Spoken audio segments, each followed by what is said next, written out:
رسول اللہ صلی اللہ علیہ وآلہ وسلم نزول قرآن کے وقت بہت سختی محسوس فرمایا کرتے تھے، اور اس کی علامتوں میں سے ایک یہ تھی کہ یاد کرنے کے لیے آپ اپنے ہونٹوں کو ہلاتے تھے۔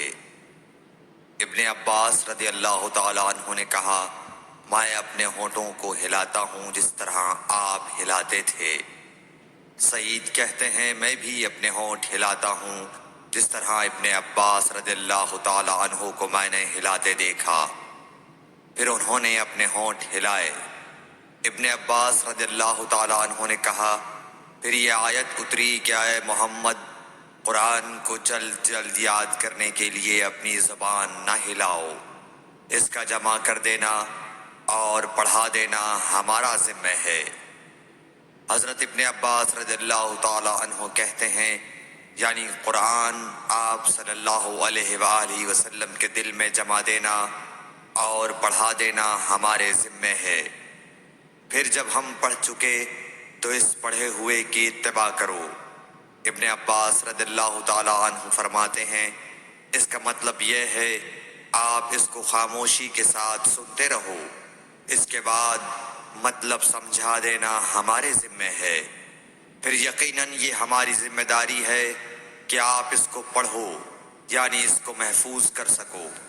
چنانچہ اس کے بعد جب آپ کے پاس حضرت جبرائیل علیہ السلام وحی لے کر آتے تو آپ توجہ سے سنتے۔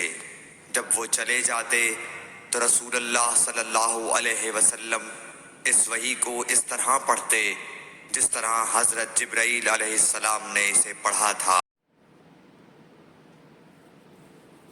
رسول اللہ صلی اللہ علیہ وآلہ وسلم سب لوگوں سے زیادہ جواد، سخی تھے، اور رمضان میں دوسرے اوقات کے مقابلے میں جب جبرائیل علیہ السلام آپ صلی اللہ علیہ وآلہ وسلم سے ملتے بہت ہی زیادہ جود و کرم فرماتے۔ جبرائیل علیہ السلام رمضان کی ہر رات میں آپ صلی اللہ علیہ وآلہ وسلم سے ملاقات کرتے اور آپ کے ساتھ قرآن کا دورہ کرتے۔ غرض حضرت صلی اللہ علیہ وآلہ وسلم لوگوں کو بھلائی پہنچانے میں بارش لانے والی ہوا سے بھی زیادہ جود و کرم فرمایا کرتے تھے۔